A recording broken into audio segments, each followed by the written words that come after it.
Tem um pessoal que fica comparando o Ciro com o Enéas, né? Eu penso assim, isso é uma comparação tão absurda que eu resolvi ler o livro deles e tirar alguma conclusão. Eu arranjei uns PDFs com um livro que o Enéas escreveu, né? E os projetos do Prona de 1994-98, né? E é claro também um livro biográfico dele, né? Uma coisa que me surpreendeu aqui é que o Enéas ele era confucionista, né? Quer dizer, ele nunca se assumiu confucionista, mas ele tinha muita citação de Confúcio, né? Principalmente sobre a linguagem. O Enéas, ele tinha um toque com fala, né? Quando alguém falava uma pronúncia errada na frente dele, ele na hora corrigia. Ele não aguentava ler alguma coisa com erro ortográfico, né? E o que eu acho engraçado, cara? Tem gente que usa o rosto do Enéas para defender coisas que ele não defendia. Tipo, privatização. Ele era contra a privatização. O que o Enéas queria era uma ruptura com o FMI, o Fundo Monetário Internacional. Porque assim, o fundo MF, o FMI, na verdade, que é privatização, Estado mínimo, para tentar abrir o mundo para a globalização. E a globalização traz o imperialismo para dentro de um país, né? E aí o nosso povo ele acaba se tornando submetido a, ao sistema externo.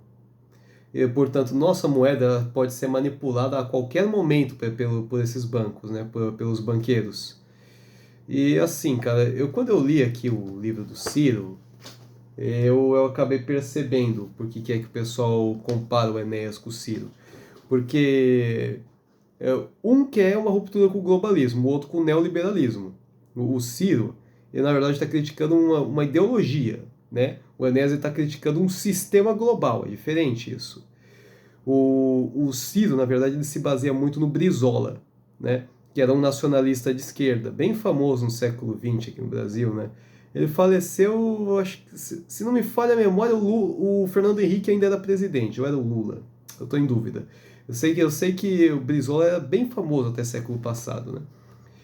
E assim, se tratando de nacionalismo, seja o Enéas nacionalista de centro, ou o Ciro, que é um centro-esquerda, se trata muito de investimento, né, na própria indústria, né?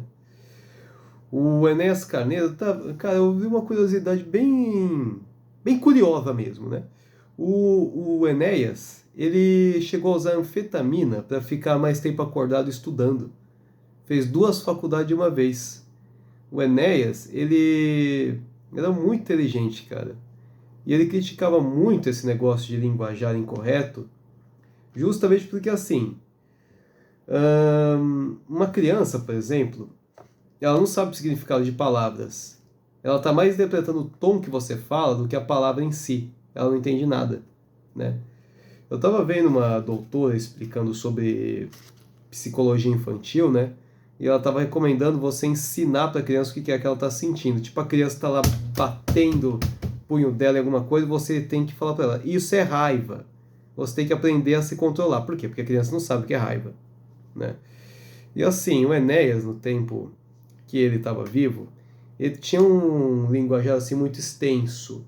E as pessoas não entendiam o que ele estava falando. Logo ele parecia louco, mas na verdade a inteligência dele que estava em cima da média, né? E aí ele era louco, sim. Ele queria uma ele queria uma supremacia nacional, né? Ele queria, por exemplo, que o Brasil tivesse uma bomba atômica para ameaçar os outros países. Ele quer que a indústria nacional ela seja ela seja centralizada, né? Assim, o Enéas, ele já foi socialista bem na juventude. Ele leu Stuart Mill, ele parou de gostar de socialismo, né? Isso ainda na juventude, né? Tempos de ditadura. O Enéas, cara, ele era crítico de ditadura e de pena de morte. Ele era admirador da vida, né? Apesar dele não ter uma religião específica, ele via a complexidade que há numa simples molécula até a mais complexa árvore, o ser vivo, né? E ele imaginava que só podia ser Deus por trás de tanta complexidade, né? E o que ocorre? Por isso ele era contra a pena de morte, porque é uma vida, né? E ele dizia que o pior assassino podia ser recuperável. Ele tinha esperança nisso. E aí tem gente que usa a cara dele para defender privatização e pena de morte. Falando assim, só mitada violenta. Cara, ele não defendia isso, ele era contra. Portanto, tanto questão de aborto quanto pena de morte ele era contra, né? Ele queria que toda a indústria ela fosse nacionalizada, mas ele não era contra existir privatização. O Ciro Gomes, assim como um típico esquerdista, ele critica todos os governos que não são do PT. E eu estava lendo aqui no livro do Ciro que ele estava falando que as pessoas deviam ter votado nele mesmo, que fizeram boa escolha ter votado nele, os que votaram, porque o Bolsonaro, na verdade, é um fascista e o projeto do Haddad era mal feito. Engraçado que está dizendo aqui que o projeto do Haddad é mal estruturado, mas ele também está falando que só o governo do Dilma e do Lula eram bom, né? É tão bom, mas tão bom que levou ao impeachment. E aí ele começa a criticar o Michel Temer. Isso me faz lembrar até uma vez que o Ciro, ele tava comentando que... Como é que ele foi falar mesmo? Ele deu todo o negócio de denúncia contra o Lula e não viu prova nenhuma contra ele. É um analfabetismo, hein? Cara, o Enéas ele se preocupava tanto assim com linguagem que eu tenho certeza que se ele tivesse vivo, ele ia ser o cara que mais ia estar furioso com esses papos de gênero neutro que tem hoje, viu? Porque, assim, se a linguagem se perde, ele dizia que o que mais... uma coisa que é mais... Como eu posso dizer assim? Mais nacional mesmo, acaba sendo o idioma. Porque pode ter um outro país que fala português, mas nunca é como o nosso, né? Por isso tem tanta valorização na nossa língua, nosso linguajar. A educação, ela primeiro vem de casa. Ele valorizava muito o professor. Ele era um professor também, ele era um doutor. Porque o ensino é é a base de tudo. As pessoas elas nunca fazem nada simplesmente na cagada. Elas aprendem sempre, elas sempre estão em constante acúmulo de conhecimento, a não ser, claro, que a pessoa tem Alzheimer, né? E aí a pessoa não vai aprender nada, ela não lembra de nada mesmo. Assim, cara, o Enéas, cara, eu vou falar uma coisa polêmica pra você. Eu não gosto do Enéas, na verdade. Justamente porque não é por causa da ruptura com o sistema global, né? E assim, o globalismo tem o lado bom e ruim. O lado ruim, cara, é que realmente uma indústria estrangeira entra, ela começa a fazer uma espécie de neocolonismo no país, né? Você olha a África, por exemplo, a maioria dos países africanos, tudo é China. O africano, ele não tem indústria própria, e aí o chinês, ele consegue pôr a indústria dele lá dentro. Por quê? Porque é impossível num país que tem tanto imposto, tanta corrupção, tanto militarismo, alguém ser um mínimo um empresário, um pequeno empresário. Tudo é difícil lá. A mesma coisa acontece no Brasil. O Enéas, na verdade, ele defendia a diminuição de imposto, para gasolina, pelo menos, né? E aqui está o Ciro com com a poderosa ideia que é só subir o imposto de tudo. O Brasil realmente é um dos países que mais sonega imposto. E o problema não é esse. O Enéas dizia que o pior do país, na verdade, não é a corrupção, é o sistema que permite a corrupção. Porque o sistema, na verdade, ele é errado. Aí aqui está uma frase que eu acho até um pouco idiota dele, eu até anotei aqui a frase. O Estado não busca o lucro, ele não se preocupa mais com o lucro, ele acaba se preocupando mais com a população. Mano, de onde ele tirou isso, cara? Se um Estado não tem lucro, não tem como ele dar nada para a população. Aí que tá, como o Estado tem lucro? E aí tá um apontamento do Enéas. O Estado realmente, ele gasta mais do que ele produz. E aí a gente privatiza, e a maior parte desse dinheiro, na verdade, ele vai parar, sabe com quem? Com pagamento de dívida externa. Por isso que ele defendia tanto calote. Aí chega o Ciro e fala: como você vai pagar as dívidas do país?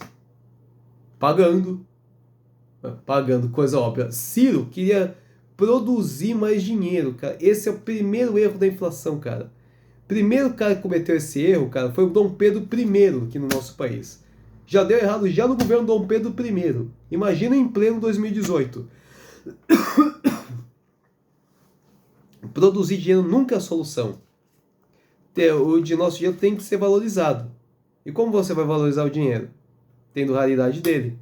Qual é a proposta do Enéas? Ele não queria exatamente um fechamento, mas ele queria que só o que era interno circulasse mais. Ter esse investimento no que é interno mesmo, né?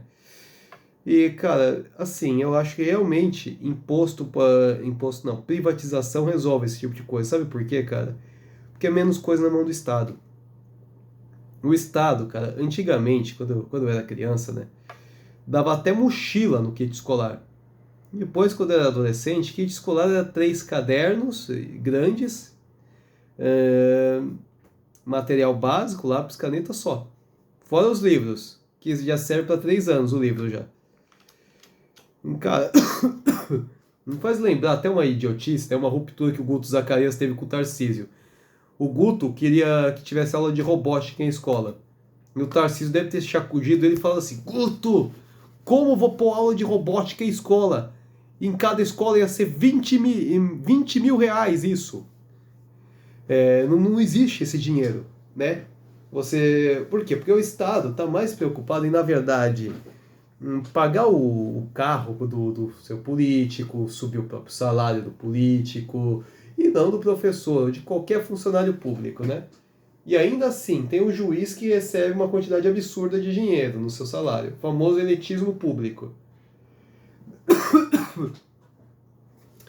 Cara, assim, o Enéas e o Ciro, se você ler o livro dos dois, dá pra perceber por que é que tem gente que compara. Os dois admiram muito Getúlio. O Enéas falou que já admirava Getúlio Vargas lá na Roda Viva. O Ciro já introduz o livro já com frase do Getúlio Vargas. Né? Getúlio é um cara engraçado. Quem odeia sabe que fez coisa boa, quem gosta sabe que fez coisa ruim, né?